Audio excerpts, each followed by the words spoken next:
So hey, welcome to the Prison Wallets. How you doing, Ray? Prison fucking Wallets. I'm welcoming you to your own fucking podcast. So yeah, for this new season of our podcast, I just thought it'd be cool to do, like top 10-y type shit, because I feel like it's easy for people to click on a top 10. I click on them all the time, so I'm like, maybe other people will too.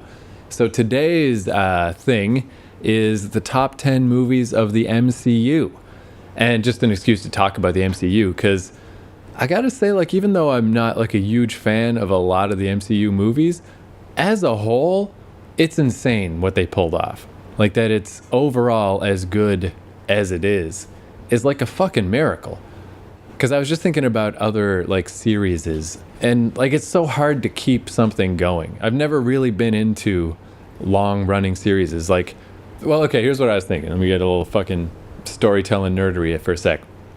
Is like serialized storytelling, like comic books and wrestling or whatever, is you got to make it seem like things are happening, but really nothing's happening. Like, you're just on the treadmill. And sometimes things can pull that off.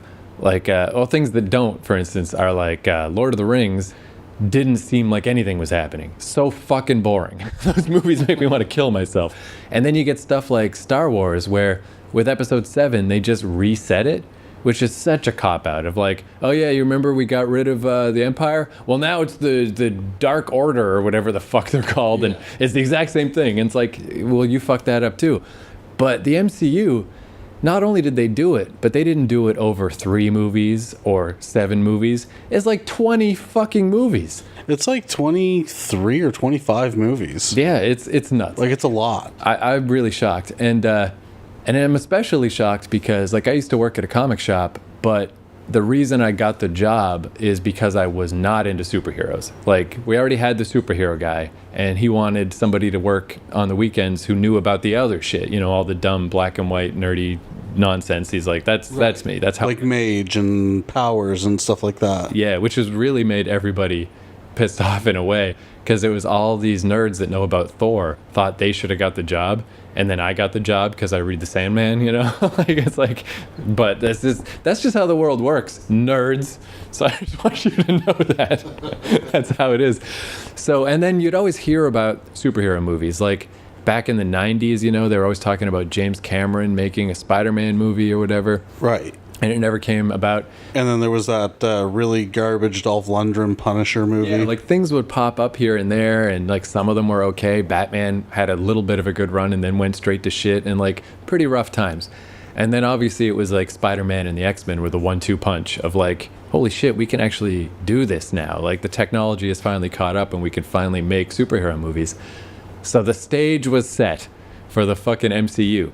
So I thought what we would do is I got the list of all the movies up to Endgame, because I guess technically there's nothing else after that. The Spider-Man one technically is part of the MCU that comes after, but that's actually the only one I haven't seen. So and Endgame's the obvious end point, to talk about this. So well, let me just say anyway. I mean, I saw Spider-Man Far From Home, and it was not that good. Fair enough. So right away we'll just say that one mediocre. Who cares? Fine. Well, we'll talk about that in phase 4 or whatever. Because they always do that when they get to the end of their phase. There's the logical end point, and then there's one more movie. And it's like, come on. So yeah, Endgame is where we're going to end. So I got the list, and I was thinking we could just go down the list and just briefly discuss our thoughts on each of these movies. And are they in chronological order? Yeah. And we'll say if we thought it was, I figure we just do nice and easy, either good, weak, or great. So I said that in a weird way. We'll go weak, good, great. Okay. And for it to be great, we both have to agree that it's great. Right. If only one of us thinks so, then it's not great enough. And then at the end of the list, we'll see how many greats we got, and we'll arrange those. Maybe we'll arrange them, maybe we won't. Maybe it'll just be the top. So are you going to keep track? Yeah, I'll jot down. Okay, good, because I'm lazy. Yeah, I got them here on my little thing. So obviously, starting it all off, 2008 was Iron Man. Iron Man was great. Pretty good. Like to kick off what they ended up doing with that, like, phenomenal. The story was great. The CGI was amazing. The casting couldn't have been better. Yeah, I mean, Robert Downey Jr., I mean, that's like he does anchor the whole fucking thing. Like, fucking what's her name is Pepper Potts. Gwyneth Paltrow. Yeah, no, I think her name's what's her name. That is her real name. But yeah, the CGI was crazy good. The story was crazy good. Everything was crazy good. And it seemed honestly like nothing would be as good. And honestly, I didn't think of a future of Marvel movies when I first saw that. I was like, oh, this is a cool ass movie. It's great. You know, like... And I do think, yeah, that was kind of neat too, that they weren't... I mean, I guess they had plans for the MCU because there was like, I think that was the first post-credit scene with like Thor's hammer, if I remember right. Right. No, was it the hammer or the Tesseract cube? Yeah, one or the other, one of those. So they were kind of building up stuff a little, but yeah, it really did stand on its own. And it was so neat where it's like one of those cases where a problem became a benefit, where the problem was that Marvel in the 90s had no money and was almost bankrupt, and they licensed out everybody. So Sony had Spider-Man, Fox has the X-Men, Fox even had Fantastic Four, you know, just everything was gone. Fucking Ghost Rider. So who's left? Fucking Iron Man, you know? Like, Iron Man is not well known, he's not popular. And no one gave a fuck about Iron Man. Yeah. When they said they were making an Iron Man movie, a lot of people were like, so? Yeah, exactly. And it's so awesome how well it turned out, because in hindsight, again, Robert Downey Jr. absolutely is the center of the whole MCU, of all these movies. The perfect guy to play it. And yeah, the perfect starting movie. Like, just... It wasn't fucking a decade before that he was doing time for DUIs and drugs. Right. It's neat, too, in a way, too. I went back and watched Iron Man again a little, like 2 years ago. And it still holds up. But it's also extra good because it set up the formula that they just did over and over, where there's just an evil version of the guy at the end. There's just another Iron Man, and they just fight, and that's the end of it. But it wasn't played out yet because it was the first one. So right. It gets extra points. And that ending scene is so awesome, where all the bullshit about like fucking, like the secret identity, and I can't let anyone know because of my family. I am Iron Man. Credits. Like, awesome. What an awesome so good. So we both agree, Iron Man 1, that's a great. Yes. Following that up immediately, also 2008, The Incredible Hulk. Now, it's almost weird to me that this is on the list, because I know technically it's an MCU movie, but it doesn't feel like it's... It doesn't follow, really, the same sort of deal that the rest do. I mean, I'd say it's fine. It's not... I'm going to say it's good, but it's definitely not great, and it's not even worth really talking a bunch about. Yeah, because it really was like super straightforward. And it's weird because I think we're both pretty big Edward Norton fans, but Edward Norton didn't need to be in it. Like, it wasn't special that Edward Norton was in it. No, and Liv Tyler and, you know. And it really super shallow. It really is just them chasing him for 90 minutes. The special effects didn't look up to Marvel standards. Yeah. Like, it just wasn't good. Like, it wasn't good enough to be considered in that sort of, I guess, wealth of movies that we have now. Yeah, it really is like the forgotten MCU movie, and that's fine. It's like a retarded cousin. You know you got one, but it doesn't mean you want it. Yeah, it's almost like if like Thor never got integrated. Like, Thor got good because they didn't give up on him, where Incredible Hulk was just like that version of the Hulk, and that idea of the Hulk, they just gave up. They're like, nah, fuck it, get out of here. And that was the second go around, you know, like... Oh yeah, because there's the Ang Lee Hulk. There was the Ang Lee one. So the Ang Lee one had special effects that were not even as good as Scooby-Doo. Yeah. Yeah. See our last episode for Scooby-Doo thoughts. So this was also weird because getting the MCU off the ground, this is like incredible to even think about, that those two movies came out in 2008 and the Incredible Hulk barely even counted. Nothing in 2009, and it wasn't until 2010 that we got Iron Man 2, and that was the only MCU movie that came out that year. So for like 2 years there was only one MCU movie, and it was just Iron Man 2.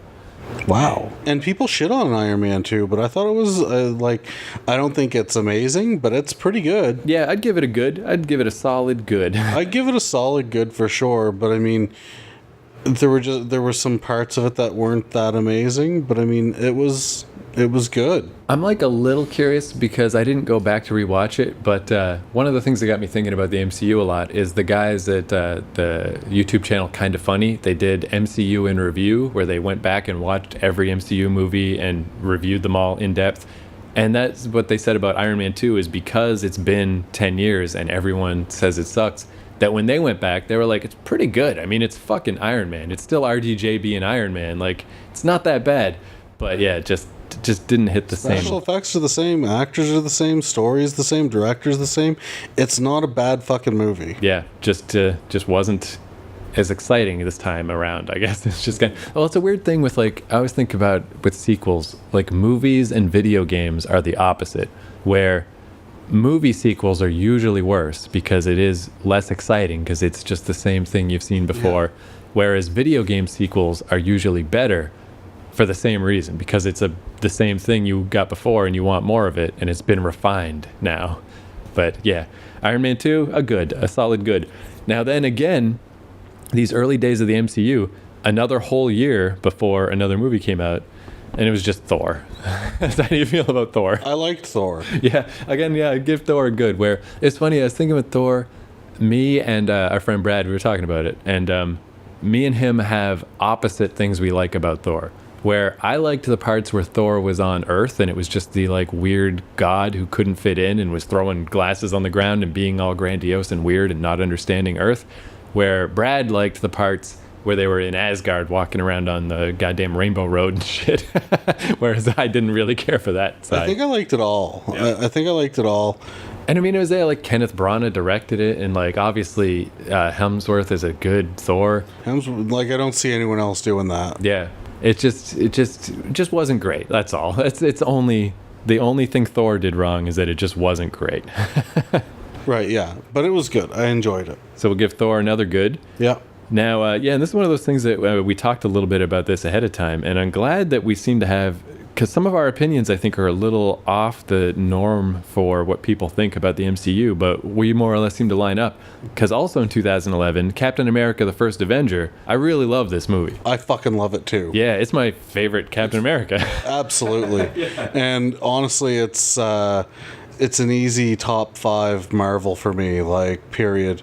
Probably top, honestly, I would dare say it's top 2 for me. It's really surprising how much to me people discount it, because it's so unique. First off, the World War I thing, or World War II. It's a comic book movie. Yeah, totally. It follows the comic book perfectly. And origin stories are always, to me, the most interesting part, and his origin story is awesome. And yeah, the war setting, and it's like so different in tone from all the other ones. Everything was so good. Everything was so well done. The costumes, the sets, the special effects. And I think this is something that'll maybe come up a little more down the list, but I guess it's because people compare Captain America movies to each other a lot, and I definitely don't like the modern day ones as much. Like, to me, it's so much more boring of just this, like, espionage compared to a war. It's so cool to be in a war.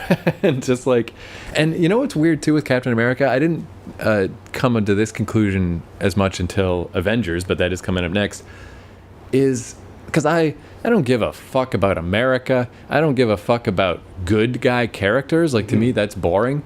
But I like Captain America, and he is the good guy character who's always trying to do the right thing, and he's Captain America. And Chris Evans knocked that shit out of the motherfucking park. Yeah, it's like, why do I like this guy? That's how good of a character he is, and how good Chris Evans did, is that this guy that there's no reason for me to like this character is like one of my favorite Avengers. Yeah. Like, that's just weird as shit. No, I agree. So I give that one definitely a very good. Yeah, well, let's give it a great. Or a great, or whatever the fuck it is. Yeah. The super sweet. And then a year after that was the Avengers. I was weird with Avengers. I was in New York at the time that it came out, and I was always a big Joss Whedon fan, and I was like excited that he got to, because we knew him from Buffy and stuff, but he never really hit big in movies. He wrote like Alien 4, and it got all fucked up, and like he had things that he tried to do. He wrote Titan AE, which is a piece of shit. So this was his big chance to be like, hey, I'm actually good, and I get to direct a big movie. Mm-hmm. And yet I still didn't go see it until the last week it was in theaters. Everyone loved it. It made $1 billion. And I was like, yeah, well, whatever. And then right before it left theaters, I'm like, yeah, I guess I should go. And then I was like, why did I almost not go? This is a great movie. Yeah, it was fucking awesome. Like, what is my fucking problem? And I love about the Avengers that Hulk wasn't better before that, and hasn't been as good since. Yeah, he nailed Hulk so much. Like, if anything erased the Ed Norton Hulk, this really did it. Of just like, and it's almost made it better that he never got his own movie after this. Like, you just get these little bits of Hulk, and they're so well done. And I don't know. And I've heard people like, clown on the secret is I'm always angry line. I think that's cool, man. Like, you remember when I was a kid and I would freak out over video games? Oh, man, it was epic. Very bad temper. I was always breaking video game controllers, and I fucking punched a hole in the wall once because of a video game. It's always video games. Yeah. But, I've gotten over that as an adult. But I remember what that was like. So, like, when the Hulk said that, when he's like, the secret is I'm always angry, it's like, that's fucking awesome. Yeah. That's so genius. Because, like, I know what that feels like to just be mad all the time. But you got to be nice to people, and you got to be polite, because otherwise you're a psychopath. And it did so much. That movie did so much. It put together all those fucking characters, did it seamlessly, and made it make sense. And, again, you get the Hulk. Yeah. And, like, the best version of the Hulk that's ever been. And the pacing of it is amazing. Like, I think a lot of that probably comes from all the TV that he did, because I was always impressed with the Joss Whedon TV shows. Like, in a really good episode, it's crazy that that's only an hour, because when you time things out right, it feels way longer. Right. And I think he did that with Avengers also, where, like, yeah, so many characters, so much stuff to handle, and it's not even that long of a movie. I think it's just like 2 hours on the dot. And he covers... I don't remember. Yeah, it might be a little longer, but it's... I saw that shit 3 times in the theater. Yeah, I went back too, and it's just like, I went back to watch it. Like, I usually don't like 3D, but I'm like, fuck it. I'll try it in 3D. Why not? Just as an excuse to go back. And yeah, then when it came out on DVD or whatever, I watched it again right away, and I'm just like, yeah, like, so good. And it's not just that I'm a Joss Whedon fanboy, because I got very different opinions about Age of Ultron. But that first Avengers, yeah, like... well, it's weird too, because... there was this like buzz about like, oh, the Avengers. It's going to be so awesome when the Avengers get together. But again, like, just drawn from my comic book past, the Avengers was no different than Iron Man. Nobody really knew who the Avengers were. The idea that anyone actually cares, no, they didn't. No one cared. Right. It was not as much as Guardians of the Galaxy, but it was similar. Like, no one really cares about the Avengers. And then Joss Whedon comes in and everyone cares about the fucking Avengers. Right. They make $1 billion. So yeah, that's a great no question. Agreed. So that's the end of phase 1. And then for phase 2, 2013, this is where shit starts getting a little weird. We got Iron Man 3. What do you think about Iron Man 3? I didn't like it even a little bit. Yeah, I can definitely see that. See, I liked it. I'd give it a good, like, I liked it, but I liked it because it's the same reason I like Spider-Man 3. Like, everyone hates it, and I know why they hate it, because it's all fucking weird and stupid. So I just like it for how weird and stupid it is. They didn't rehire Jon Favreau.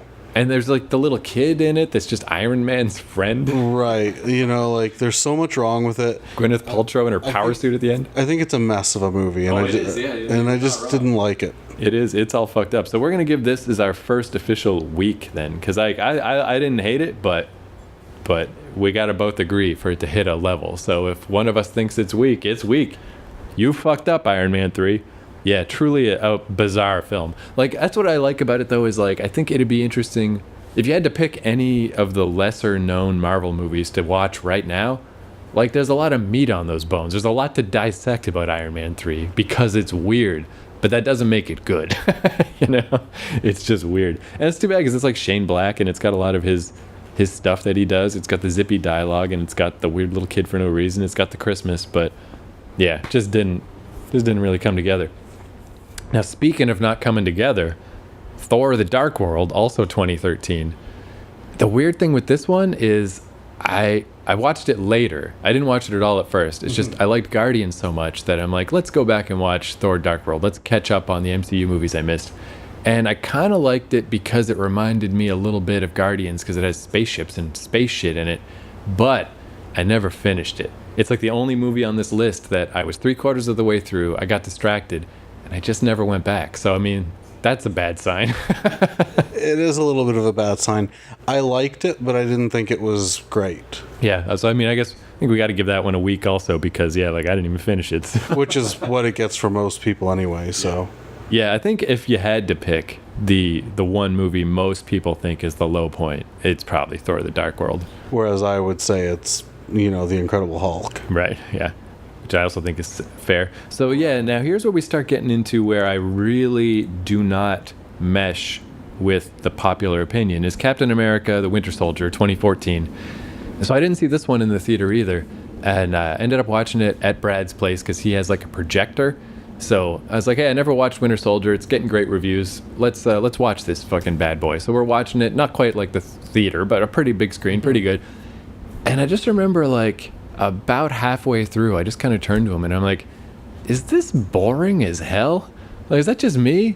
Like, this movie is fucking boring, but everybody loves it. Like, they think it's the good Captain America. I don't remember it. Yeah, well, which is very telling. It's just like, yeah, modern day, and it's like, how the MCU sometimes they try to do different. I remember that one actually. Yeah, it's got Bucky in it, and he's all Winter Soldier said.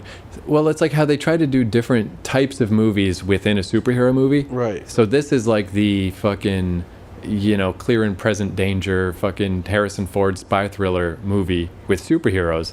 And to me, that doesn't work at all because I don't care about corporate espionage and I don't care about spy shit. I care about superheroes. I don't give a fuck about this, trying to pretend that fucking S.H.I.E.L.D. and Hydra is interesting. Do you remember the scene in that movie? This is the one thing I remember, is where Captain America is holding on to like some landing pad with one hand and then a helicopter with the other hand. And his bulging biceps. Yeah. Well, I remember reading that whoever directed it was like, yeah, let's do that with your shirt off. And he was like, Captain America wouldn't do that. Like, there's no reason for me to take my clothes off at all. Just whip that fucking wang out. Like, yeah. I don't know if I would do that. So, yeah, since I didn't like it and you barely remember it, I think we can safely give that one a week. Agreed. Take that, nerds. Yeah, I don't know why, but that's one of people's, like, very favorite MCU movies. And really? I guess it's just the kind of thing that you're into, because I don't know. I don't like any story really that's where the organization is more important than the characters. Mm-hmm. Like, I don't really like The Sopranos and stuff because I don't care about like crime families, and I don't care about this because I don't care about S.H.I.E.L.D. and I don't know. It's when the characters take a backseat to this system that they all live inside. It's also why I don't like Game of Thrones, because it's all just about this place and its politics. And I like the more a story is about a character, the more I'm into it generally. And if it's about just a world, I just can't get into it. Game of Thrones is pretty good, but I mean, to be fair, I only watched 3 episodes, but I just knew I wasn't going to like it. And then when it finally ended and everyone was angry, I'm like, yeah, well, I kind of knew I was going to feel that way too. So I'm glad I got out when I got out. But then, boom, 2014, holy fucking shitballs, Guardians of the Galaxy. It's my favorite of all of the Marvel movies, so obviously I think I would say it's mine too. And that's one of those things where even though I worked at a comic shop for a long time, like 7 years, I honestly never heard of the Guardians of the Galaxy once in my life. Me either. I was like, the fuck is this bullshit? Like, yeah, it was another case where I wasn't really gonna go necessarily. I was like, I don't care if I see it or not. I'm sure it's fine because the Marvel movies are always pretty good, but whatever. But I was visiting our hometown. I was back in Fredericton. And my friend Chris was like, hey, I'm going to see Guardians. You want to come? I'm like, yeah, sure, whatever. Let's go. So I went in, I didn't know James Gunn made it. So right away I was like, oh, sweet. Like, that's weird. Like, that James Gunn is doing a Marvel movie because it's essentially a Disney movie. And, I knew him from, like, Slither and fucking... promo movies. Yeah, he wrote the remake of Dawn of the Dead. And, like, he doesn't do weak-ass shit. He does harsh-ass shit. Yeah. So I was like, that's weird that he's doing this. And then I remember while I was watching Guardians, just the style and the music and how awesome it was. And it started reminding me a lot of Heavy Metal, the cartoon, which I obviously love because on our YouTube channel, I got a whole fucking video about how great Heavy Metal is. And I was thinking like, man, if I was 13, this would be my favorite movie. I would love the shit out of this. And then about half an hour later, I was like, fuck being 13. Right now, I love the shit out of this. This is amazing. It's easily the best thing Marvel has ever done, and the smartest thing they've ever done. Yeah. They took something that no one fucking knew anything about and made everyone love it. And even like, I remember the trailers and stuff, just even stuff like, Rocket Raccoon, or just like, he seemed kind of obnoxious and kind of stupid in the trailer, and then you watch the movie and you're like, oh, this is amazing though. He's my favorite character of the entire MCU. Yeah, or just stuff like Groot, only saying Groot, like all this stuff that could have been bad, but it's great. It's so good. And Chris, what's his name? What's this Chris's name? Pratt. Chris Pratt, yeah. Like I only knew him from being the chubby guy on Parks and Rec, and I'm like, oh my god, this guy fucking pulled it together, and he's super hilarious and super great, and just yeah, awesome, man. They did that. The music, the soundtrack, the fucking like even fooled around and fell in love, which I guess was also in Devil's Rejects. I saw in the soundtrack, but I forgot. But that got me into that. That fucking Moon Age Daydream David Bowie song actually got me just listening to David Bowie in general. Like that soundtrack alone is like amazing. Just so good. And it's all handpicked. Yeah. You know, it's not a whole bunch of people doing it. And that is really like it's been obviously a weird thing with James Gunn getting kicked off of Guardians, which didn't really surprise me because again I was surprised he was but he got rehired and then rehired, yeah. And it's like I'm glad it all worked out because well, it's like I mean we'll get to Ant-Man and Ant-Man's next, so no he's not, he's coming out next, but like how with Ant-Man it was gonna be Edgar Wright, but he couldn't work within the confines of Marvel. So like what's great about Guardians is that same situation except it worked. Like they hired James Gunn and it's a James Gunn-ass movie from top to bottom, and somehow like he was able to compromise enough within this Marvel thing to make $100 million James Gunn movie. You know, because yeah, he's like Brightburn recently he had something to do with, and he produced it, I think, Super and stuff. Like he's made these movies or Slither, but they're always low budget. And Guardians was like, have all the money in the world. Yeah. Just see what you can do with this. Yeah, and like that thing I was saying from way back in Iron Man with the how like if I have one criticism of the MCU in general, it's that every movie ends the same. Like 95% of the time, they fight an alternate version of themselves, and it's just a big clusterfuck, and everything gets sorted. And Guardians is the movie that most doesn't follow the pattern. It's just its own thing, and it's just fucking awesome. So yeah, no question, that one is a great. It definitely gets our coveted S rating. Yeah, totally. So then 2015, Avengers Age of Ultron. This one, again, this was Joss Whedon's last MCU movie because he was bumping up into these problems now where he had all these ideas of stuff he wanted to do, and Kevin Feige's got his vision of what's got to happen overall, and they just weren't working out. And you can really tell, like, I didn't mind this movie at the time, but I rewatched it like 2 years ago, and it's very hard to get through. Age of Ultron is a fucking mess. Well, I didn't mind it. I would give it a good. Yeah, just a good, because, yeah, it's still got tons of great Joss Whedon stuff and great moments. It's still got that great Hulk in it, you know, like, before they fucked around with it. And, like, just like that scene where Captain America makes Thor's hammer budge a little bit, and Thor doesn't want to like let on how freaked out he is, but he's like, what the fuck? How did this human, pick up my, which I mean later they call that back and stuff in Endgame, but it was even better in this one where it's just so subtle and Thor's like, what the fuck? So yeah, not a bad movie. And I loved Ultron. He fucking, what's the dude's name from 16 Candles or whatever? He's not 16 Candles, it's Pretty in Pink. Right. But anyway, that guy, James Spader, that guy. So good. Like, Ultron is super funny, but still scary. And, like, there's so much good stuff in Age of Ultron. But as a whole movie, it is a drag, man. It's rough. So, yeah, we'll just give that a good because it just kind of didn't work out. Like, I remember one of the things, like, for example, that Joss wanted to do was at the end when Hulk's all sad because he can't control his rampages anymore and he's in the little jet and he's flying away. And Joss wanted it to just, the sky to turn into space. Like, he's got to get off this planet. Mm-hmm. But they wouldn't let him do that because they didn't know what was going to happen with Hulk later on. But in the end, that would have worked out fine because he ends up in Ragnarok. That would have been perfect. But, like, that's just a little example of just, like, when you're dealing with a 20-movie franchise run by Marvel that costs $100 million a movie, you can't do your own thing sometimes.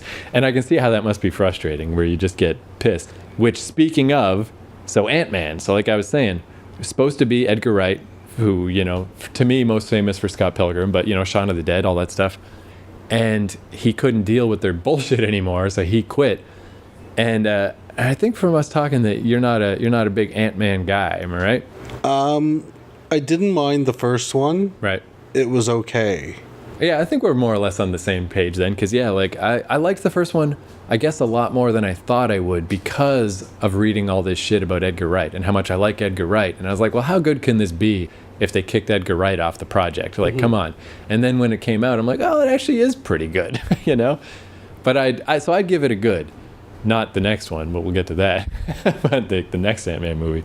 But yeah, so just one thing I gotta definitely give Ant-Man credit for is one of my favorite scenes in all of fucking the MCU is when they're shrunk down and they're inside the briefcase having a fight, and somebody says disintegration, and the phone is like playing Disintegration by The Cure, and then it plays Plain Song, the first song from that album, and I'm just like, what a weird, like, that feels like an Edgar Wright thing. Like, I wonder if that was something left over, because like, I mean, Disintegration's a very famous Cure album, but you would play one of the famous songs. You wouldn't play just the first song. And it just cool, man. It was just cool. But anyway, what do you think? Good or weak? So, I guess it doesn't matter. It's not. Ant-Man, I give it a good. I definitely wouldn't give it a great. Yeah, I guess we're just looking for greats anyway. I guess we'll see. If we have less than 10 greats, we'll have to dip into the goods. So yeah, that was another example of what they always do, where the end of Phase 2 clearly should have been Ultron, but Ant-Man. They just squeezed Ant-Man in there. So now we go on to Phase 3, and 2016 we got Captain America: Civil War, which is like weird. That one was less of a Captain America movie. It's sort of like a mini Avengers. Yeah, I was just gonna say. I mean, it seems like an Avengers light. Yeah, and it was okay. I'd give it a good, because it's like one of those movies I didn't dislike, but it was really long. I'd give it a good if for no other reason than introducing Spider-Man. Yeah, they did a great job introducing Spider-Man, and that fight at the airport where Ant-Man turns into Giant Man. Right, it's really good. And so, like, what's weird with that movie, I only watched it the one time, is it was so long that there's a whole end third of the movie that is just a blur to me, where it's like Captain America and Iron Man have this big fight about Iron Man's parents. Yes, died in some kind of, I don't even know, because I was just like it's just Bucky Barnes, Winter Soldier, was programmed to kill the Starks, and Captain America knew after the fact. He found out. Oh, and he never told him? And he didn't tell him, so that's why they had a falling out. I wouldn't tell him either. Don't be such a bitch, Iron Man. But yeah, that movie was all just kind of a blur to me. But I didn't dislike it, which is, you know, it's more than that's pretty good. Can't ask for too much more than that. So also in 2016, Doctor Strange by our boy Scott Derrickson. Scott Derrickson, that motherfucker. And that's another case of like a movie I almost didn't see in the theater. I just went right at the end of the run. I didn't see it in the theater. Right? And I liked it.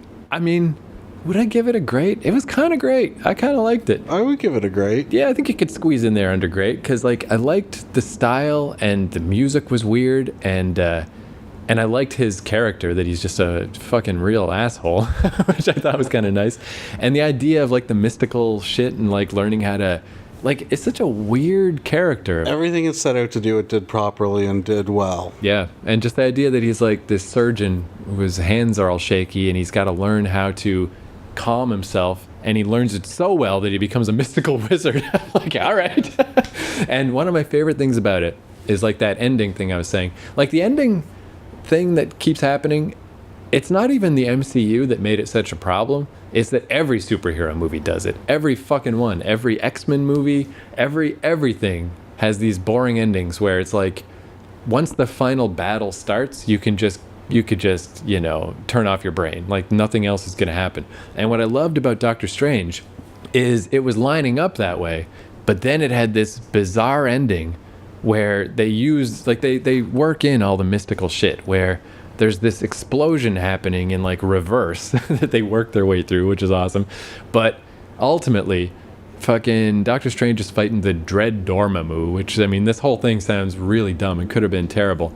And the way he beats him is that he can't beat him, but he can trap them in a time loop. So Dormammu can't get out. He's got to fight and kill Doctor Strange in this time loop forever. And Doctor Strange is like, yeah, this is insane for me. I'm just going to keep getting killed forever. But I stopped you. You're stopped. Go fuck yourself. And I'm like, now that's a cool ending. And then the Dormammu guy has to give up because he's like, well, I don't want to be trapped in this thing forever either. And like, that's a weird fucking ending. But it was good, and it's a very Derrickson sort of movie.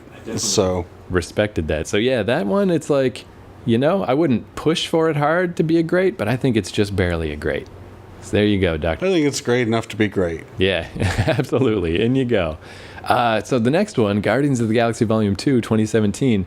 The weird thing with Guardians 2, I really should watch it again, is I was in Montreal at the time, and they had a double bill where you could go see the movie for $14, but if you wanted to spend like $20, you could see both, Guardians 1 and then Guardians 2. Worth it. Yeah, it was almost the wrong thing to do in a way because...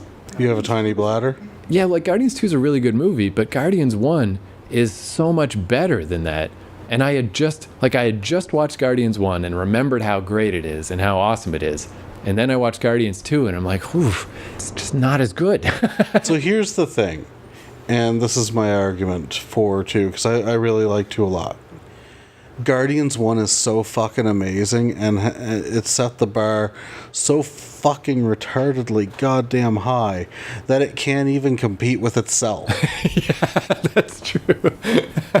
So you can't really... Because if you hadn't seen the first Guardians movie, but you somehow saw the second Guardians, you'd be like, this is fucking amazing. Yeah. Yeah, that's where I always felt a little bad about my tepid feelings about Guardians 2, because, yeah, it's only the Guardians 1. You just have to take away your thoughts on the first one. Yeah. Because the first one is an unfair, unrealistic bar, because it came from out of fucking nowhere. No one knew they were going to think this is amazing, and everyone fucking loved it. Yeah.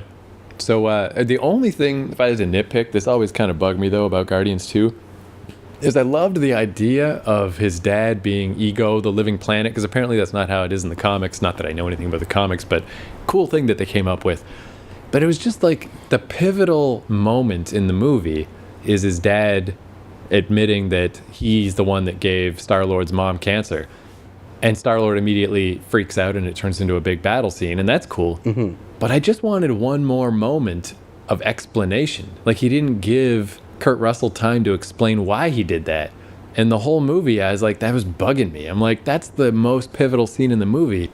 And it's cool that Star-Lord was so pissed that he's like, no time for talking. Fuck you, you killed my mom. But why? Why did Kurt Russell give cancer to the mom? I feel like that was important. And they never said why. I don't know. And you know what? I don't care. Fucking thanks for giving her cancer. It gave us the first Guardians movie. Great. Yay.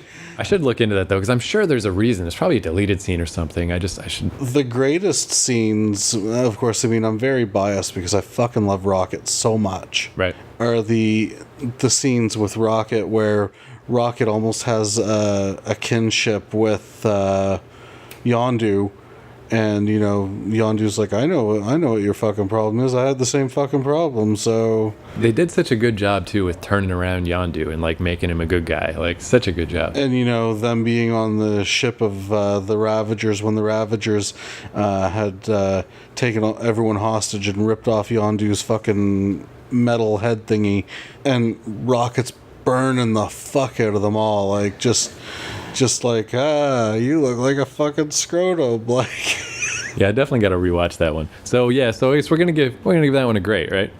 Yeah, not as great as the first one, but that doesn't mean it's not great. That's right. I mean, and that's the thing. I mean, and I'm looking forward to the third one. Yeah, I mean, I really am glad that I wonder how much it was all planned. Where like this is kind of just how dumb the social justice world is. Is like maybe this was all kind of planned. It's like, hey, don't worry, we're just gonna fire you.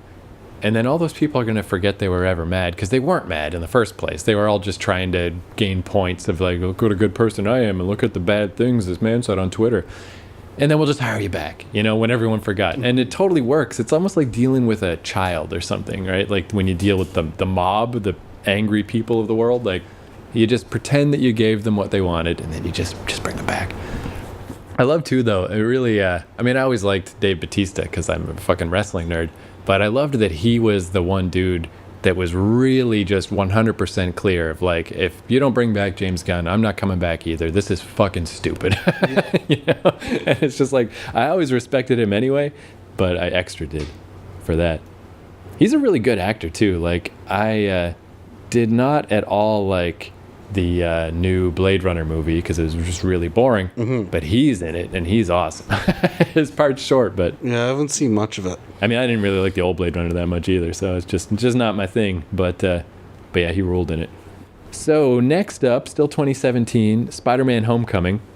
So a lot of these movies were, you know, when I had lower expectations, like Ant-Man and whatever, and then I saw them and I'm like, oh, this is actually really good. It's sort of the opposite with Homecoming, because I also saw it late in its run, and everyone was so excited about, like, they finally did it. They nailed Spider-Man. They did it. Finally a good Spider-Man movie, which is what I find weird about Spider-Man is always the greatest until it's not. Like, everyone loved the Tobey Maguire ones, and then suddenly those ones sucked. And then everyone loved the fucking Mark Webb one, at least the first one. And now, no, that sucks. So now this is the good Spider-Man. I'm like, well, you fucking fickle Spider-Man fans, fucking calm down. Okay. So it's not a bad movie at all. It's a pretty good movie. But people were so into a quick way to rate them, a very quick way to rate them. First Spider-Man with Tobey Maguire by Sam Raimi was good. The second one was good. The third one was garbage. The Mark Webb ones, the first one was okay. The second one was okay. Neither one of them were terrible. And Homecoming was pretty good, but this new incarnation of Spider-Man, as much as I do like the new kid that they got playing Spider-Man, he's much like the Hulk. The Hulk doesn't have a solo movie, and when you get to see him in little doses, it's amazing. Yeah, I agree. Yeah, like that's because especially I found it weird too with Homecoming. Like yeah, once it got into the Iron Man suit, Spider-Man suit and stuff, it's like, yeah, to me it felt a little bit like, yeah, we're just trying to fill up a movie right now.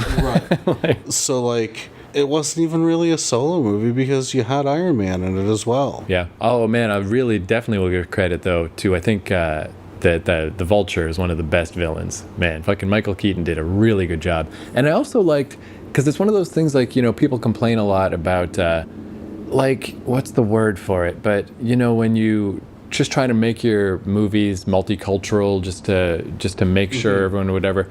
But I think Spider-Man: Homecoming did such a good job of that, because I used to live in Queens. I fucking lived there for a year and a half, and that's what it's like. So the way they did it in Spider-Man didn't feel pandering. Like, it makes sense that all the characters are all these different races, because that's how Queens is. Okay. It didn't feel like they were just doing it to try to, like, look how progressive we are. Right. Like that stupid girl power moment in Endgame. Yeah, exactly. Like, this was the opposite of that. Because, like, that's the joke about Spider-Man is, like, yeah, you got a kid from Queens, New York, whose uncle's name is Ben, and he's white?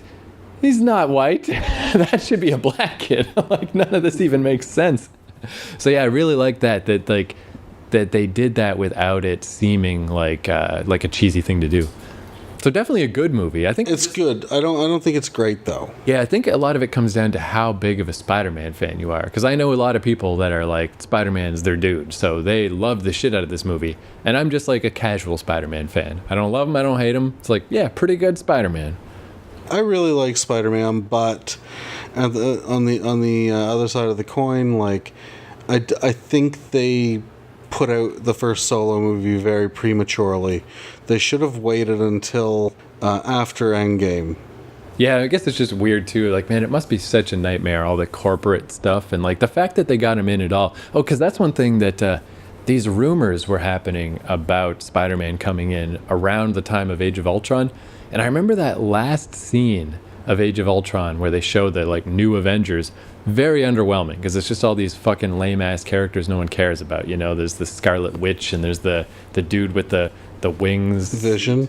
Or no, Falcon? Vision, too. I don't like Vision at all. He's just like Jesus. Like, he's so perfect and so invincible and so boring.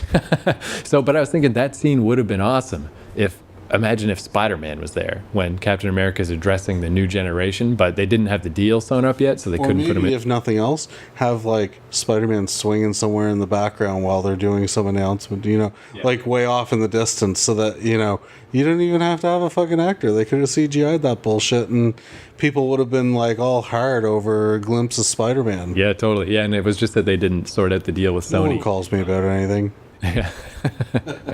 So yeah, definitely though. I mean, it's cool that they got Spider-Man back into the fold, and yeah, good movie.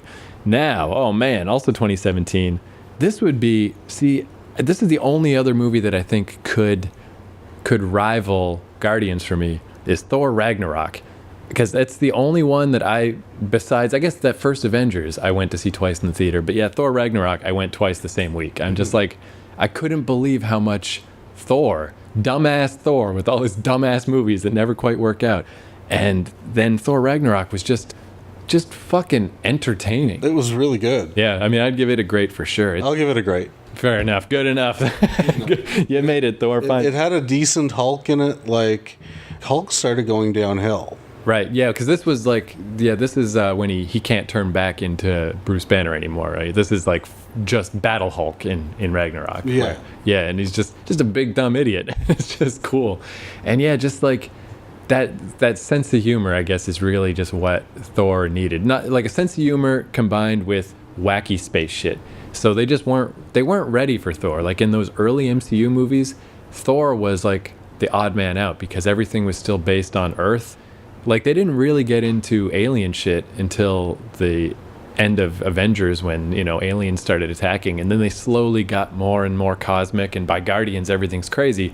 But yeah, with like Thor 1, the MCU just wasn't ready for Thor yet.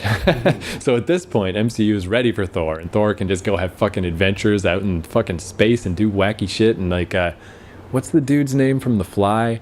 Goldblum. Yeah, Goldblum is just a hilarious, weird, like, at the very end when he's been completely beaten and he's just like, let's call it a draw. Like that, just his weird, dry nonsense.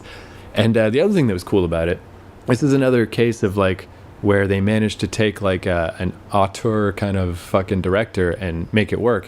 Where this guy, Taika Waititi, he did this movie called Eagle versus Shark that me and Matt went to see way back in like 2004, 2005 in Vancouver. Maybe it was 2006. Anyway, we never heard of it. We didn't know who this guy was. It just sounded funny. So we just went to go see it. And it had Jermaine Clement from Flight of the Conchords in it. And it's just fucking New Zealand as shit. All just like... It's the same team as what We Do in the Shadows. Yeah. So then later they went on to do that. And he did this movie called Boy that was really good. But these are... what did he do recently? Fucking...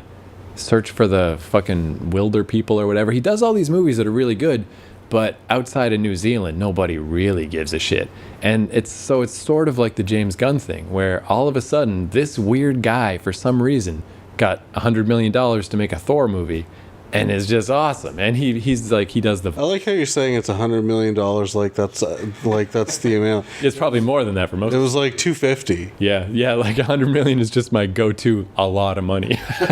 Yeah, I should mention none of my numbers are accurate in any way. But yeah, and just great. Yeah, I loved that movie so much, and it was just like the opposite of like Winter Soldier, where it's like, let's try to be very serious and it'll actually be very boring.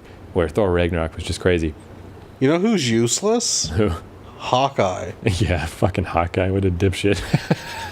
And in like Endgame, after his family's... And Black Widow. Both of them. He's got his cool haircut. His little faux hawk. I like Black Widow better because at least like in that first Avengers, there was that scene where... Let's be real, you like Black Widow better because boobs. Yeah, well, I mean, if I wanted that though, I'd go back to Ghost World when she was slightly underage. She was hotter back then. Oh man, that's so fucking creepy. Too old now. Hey, I'm a 40-year-old man, Ray. If I can't have a 16-year-old girl, then what's this all about? What's this world even for? Let's keep talking about comic book movies. No, I like Black Widow because like just that scene in the first Avengers, it was kind of the only scene where I really liked her, but it was enough to sell me on her, where she was like tied up being interrogated, but then she gets the call and she has to reveal that like she was pretending to be tied up just to get secrets and stuff. And I'm like, all right, she's cool. She has like spy shit she can do. And when they get into like her youth, where she was like this weird Russian assassin and they retrained her and stuff, at least she's got stuff. Hawkeye, I can't tell you anything about Hawkeye. He's got a bow and arrow. He fucking sucks. Yeah, he's a fucking idiot. But yeah, so here's another potentially contentious one because I think it won like an Oscar for something or whatever, and it's just everyone loved it. But Black Panther, no, I don't know.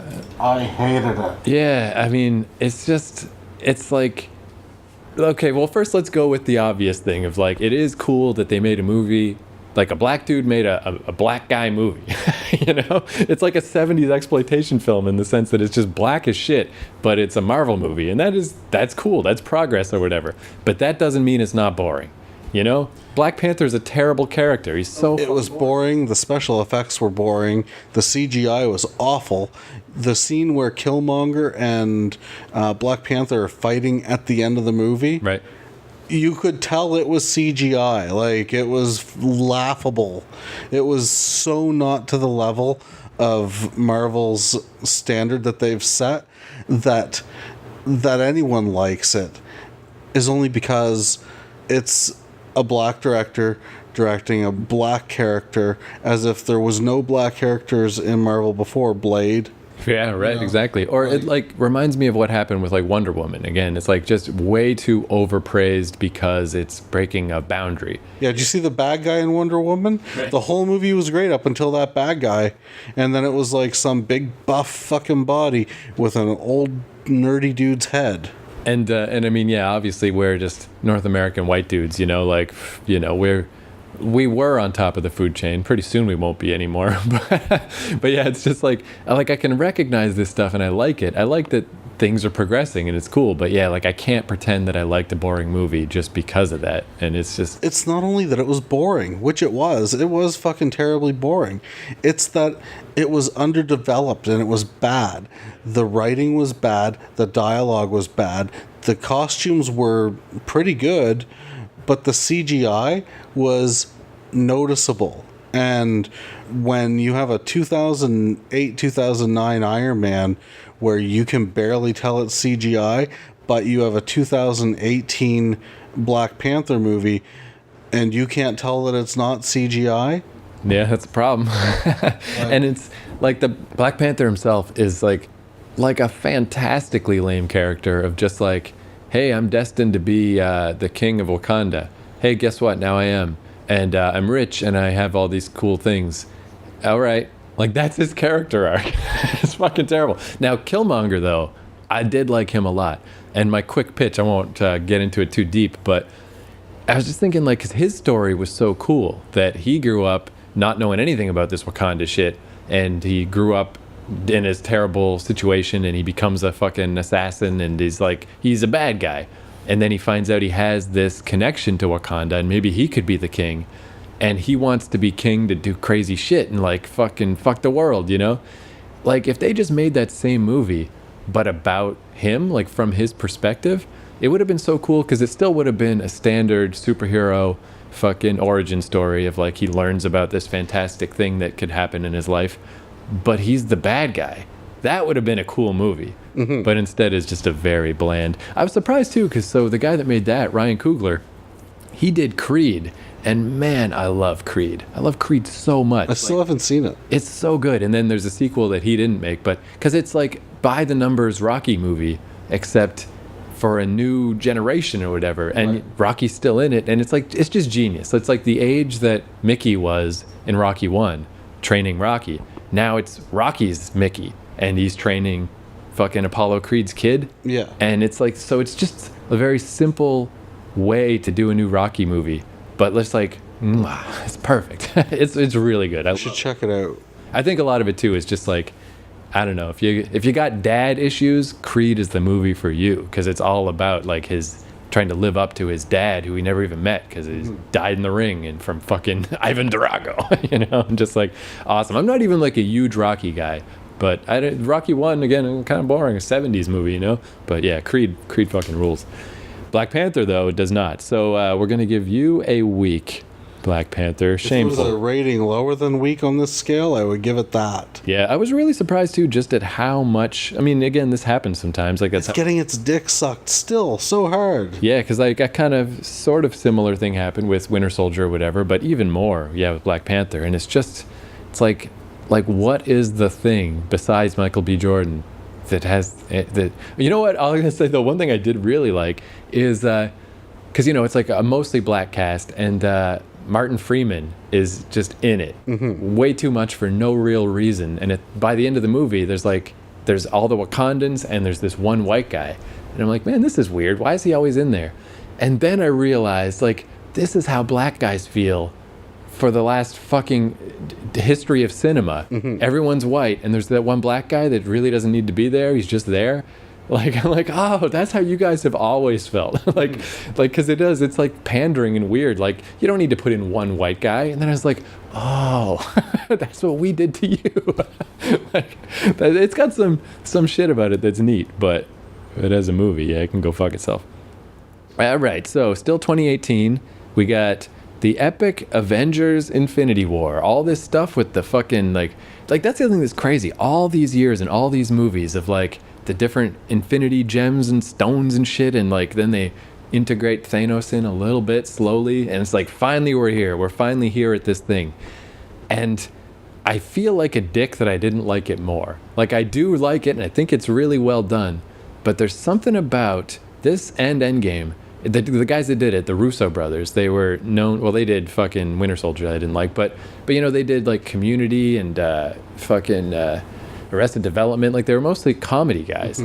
And then they did these movies, and I feel like conflicted about it, because I don't think you could really wrap things up much better than they did. They took all these different threads and they managed to work it all together, and a million characters, and it all somehow worked.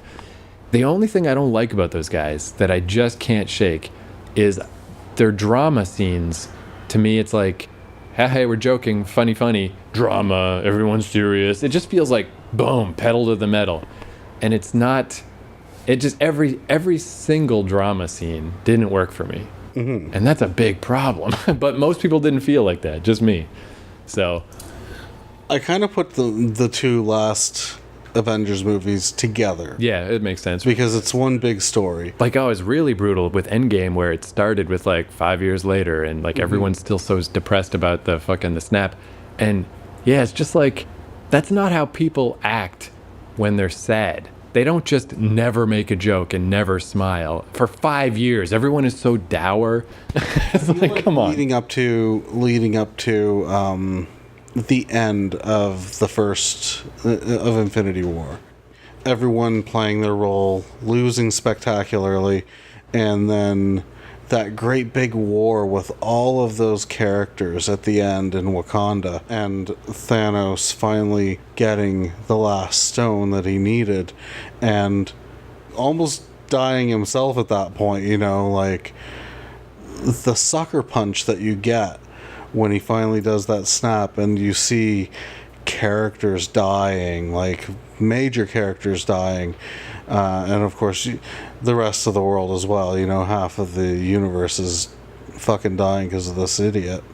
And you see things like the thing that affected me, that I was like, oh my god, like that's fucking awful, was when you see Groot starting to disintegrate, and he looks at Rocket and goes, I am Groot, like, you know. And then I found out later what he was saying. He was actually looking at Rocket going like, Dad? And I'm like, oh, you motherfuckers, like. Man, yeah. And the Spider-Man death was really well done too. Yeah. So, I mean, you've got all this spectacular ending. Because although, I mean, we've kind of talked about this before too, and I don't know what this says about me, but I just wish it was more than 50%. Like, I just feel like for what he was trying to do, like the idea of the world's too overpowered. He's not he's not trying to be a monster. Yeah, I guess. But it's just like, you know, not enough resources or whatever. Like, even if you just take the Earth, like how long it took us to go from 3.5 billion to 7 billion. Not that long. No. Like, it doesn't solve the problem. That's my only problem with Thanos' plan. Like, I literally think it should have been 99% of people should have been killed. Because otherwise, it's like, you went through all this work and all these, it's sad that everyone's dead, but if you look at it from the big picture, all of these populations are going to be back in a few decades. So why'd you do this? Like, it's just not enough, which is a weird thing to say, but I don't know. I liked Infinity War and I liked Endgame. Yeah, I like them both too a lot. And it's like one of those things where I feel like if I don't know, we'll count these up and see how many greats we've got. Because if we don't have enough greats, like, they would be top of my good list because they're really good. And it's one of those things where I feel like a dick not being more into it.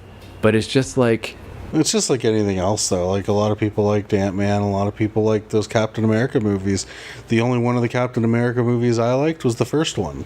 And it really is just because so many other MCU movies walked that line of like, in Guardians, when fucking Star-Lord's mom dies, it's really sad. Like, there's all these dramatic moments that work. And there's just something about those Russo brothers to me. Like, they just didn't do it right. Even when fucking Agent Coulson died, it was sad. And somehow everything that was supposed to be serious and supposed to be sad in Endgame and in Infinity War, most of the time I'm just like, I don't know, something is wrong here. So Infinity War will tentatively put as a really good or a good. Yeah, I guess we'll just do them both together here to wrap it up or make it up quicker. So those two very strong goods, extremely strong goods for those. So then real quick to wrap up. So we got Ant-Man and the Wasp 2018, and it's awful. That just didn't work for me at all. Yeah, I don't know what the problem was. Like, Paul Rudd was still funny, his friends were funny, but it was the definition of the by the numbers crazy boring plot. The villains were just the worst, and just like, yeah, it's like, what are we doing here? It was one of the few times I really felt like the MCU was just spinning its wheels. They're just dialing it in. Yeah, you did not need to make this movie. And now this is the most recent one I watched. I just finished it like last week just to catch up for this list. Is Captain Marvel. And that was a little weird watching Endgame first, because like Captain Marvel shows up and she's like, hey, she's almost like the Vision. She's just too strong. She's too amazing. But I really had no sense of who she was. But then watching the Captain Marvel movie, for like the first half, I was like, I'm actually really into this. This is cool. But then the second half is just, it wasn't bad. It just lost me somewhere and I never got back on board. It's good. Yeah, so it's a standard old good. Could have been worse. All right, so first let's do the walk of shame. Let's see who got a shameful week. All right, so in the week category, which not even the original Thor got, but okay, Thor Dark World, there's a week. Oh, Iron Man 3, that's weak. Captain America Winter Soldier, that's weak. Man, Phase 2 started out bad. We didn't like any of those movies. Black Panther and Ant-Man and the Wasp. So that's not bad. Out of all those movies, that's like 5 movies that are kind of shit. So let's see if we got 10 greats. Okay, Iron Man is a great. Captain America 1, that's a great. The Avengers is a great. Guardians of the Galaxy, of course, is great. Oh yeah, we gave Doctor Strange a great. Doctor Strange probably doesn't really deserve it, but hey, fuck it. Doctor Strange is a great. Guardians of the Galaxy 2 is a great. Thor Ragnarok got a great, and I think that might be the last great. So that's 7. Yeah, okay, so now let's go through the goods. We got to pick 3 goods to make up our top 10. So, Incredible Hulk, Iron Man 2, Thor, probably none of them. Nah. Avengers Age of Ultron, I just can't do it, too sucky. Ant-Man, Captain America Civil War, Spider-Man Homecoming, it's probably one of the better. Yeah, but I think I can get on board with that. Oh, and then I guess Avengers Infinity War and Avengers Endgame, right? Yeah. There's our 10. Awesome. Now, do you think we should we rank them, or should we just say those are the 10? I think it's very obvious which 2 are at the top, and the rest, honestly, I mean, they are what they are. Well, let's just go down the list chronologically, because, yeah, I mean, there's no need to get into the super minutia, but so here is the top 10 MCU movies. As approved by the prison wallets. Yeah, if we were going to prison, and it's like, man, we can only fit 10 MCU movies in our 5 each in our prison wallets. This is what we would bring. Iron Man, Captain America the First Avenger, The Avengers, Guardians of the Galaxy, Doctor Strange, Guardians of the Galaxy Volume 2, Thor Ragnarok, Spider-Man Homecoming. Wait, I accidentally put Black Panther in this list. I was like, wait a second. Avengers Infinity War, and Avengers Endgame. So yeah, it's a pretty good top 10. I'm a little surprised Spider-Man is in there, but I mean, it makes sense. It's the best of the not as amazing ones. Right. But yeah, looking at these other ones, yeah, there are some pretty shit ones in there. I guess I could maybe make an argument for Captain America Civil War, but I think I would rather Spider-Man. And I would make an argument for Iron Man 2. Yeah. So, I mean, yeah, that last hanging on at the end should really just be a top 9. Top 10 lists are such a cop-out. Like, it's like, who needs that 10th one? So yeah, I just thought that'd be just a thing, because I just wanted to talk about the MCU, man. It's just this, now that it's, because especially with these movies they have announced for Phase 4, they seem really boring. And it's like, what do you do now? Like, you've been building up to this thing for 10 years and you did it and it was crazy. And now you're just going to do a Black Widow movie? 2 words. Guardians 3. Oh yeah, Guardians 3 will obviously be awesome. But I do feel like it's like they're taking a little breather now at the MCU. They're kind of gonna have to rebuild a bit. Oh yeah, and Thor's gonna be in it, right? In the new. Well, have you heard anything yet about Disney Plus? I mean, I know it's a thing, but that's all I know. So Disney Plus is their streaming service, and one of the things that they're doing is because Disney fucking owns everything, so you can have a plethora of Disney movies, animated and live action, TV shows and cartoons from back in the day, and newer stuff, including these new Marvel TV shows like WandaVision, which is Wanda and the Vision, the Black Widow. I don't know if Black Widow is getting a movie or a TV show. I don't care one way or the other because I probably won't watch it. Right. The Fox stuff that they own, like all 30 seasons of The Simpsons, day one. Yeah, Netflix is definitely getting squeezed out slowly and surely, right? Just as everybody starts their own services. And like it's bananas. I got to give fucking Disney credit for what this empire they've built. I mean, well, it wasn't that long ago they were getting close to bankruptcy. Yeah, now they've got Marvel when it actually matters, because Marvel was it was dog shit 15 years ago, but now it's amazing. And Star Wars, I just never in a million years thought that Lucasfilm would sell Star Wars, but they did. And like Disney owns everything. Sold it for $4 billion. Yeah, which sounds like a lot, but not for Star Wars. It's a fucking steal. That's a good deal. We should have saved up 5 and bought that shit. He gave away half of the money to schools. That's nice. So, and man, speaking of TV show stuff, was that this episode or maybe it was our Scooby-Doo one? But we were talking about TV, how there's just too much TV. Right. Like the Agent of S.H.I.E.L.D. show, that was one of the first shows where I really realized, like, I just can't keep doing this. I can't keep watching shows because Joss Whedon wrote the first episode and kind of helped set up the show. So that's why I thought I'd check it out. Mm-hmm. And like, it wasn't terrible or anything. And it's kind of neat that it ties in, like it tied into the Winter Soldier thing of S.H.I.E.L.D. really being Hydra. Like that had an effect on the show. And I'm sure it's pretty cool, but it's like 7 or 8 seasons of this fucking shit. I didn't watch an episode. Yeah, and it's like, it's just too much. I kind of like in a way too that they kept them separate, because the whole thing with the Agent of S.H.I.E.L.D. show is that Agent Coulson is back. Mm-hmm. And I don't know all the details because I stopped watching it, Clone or something, whatever. But I like how in the MCU movies, Coulson never came back. Like, if you never watched that show, you just think he's still dead.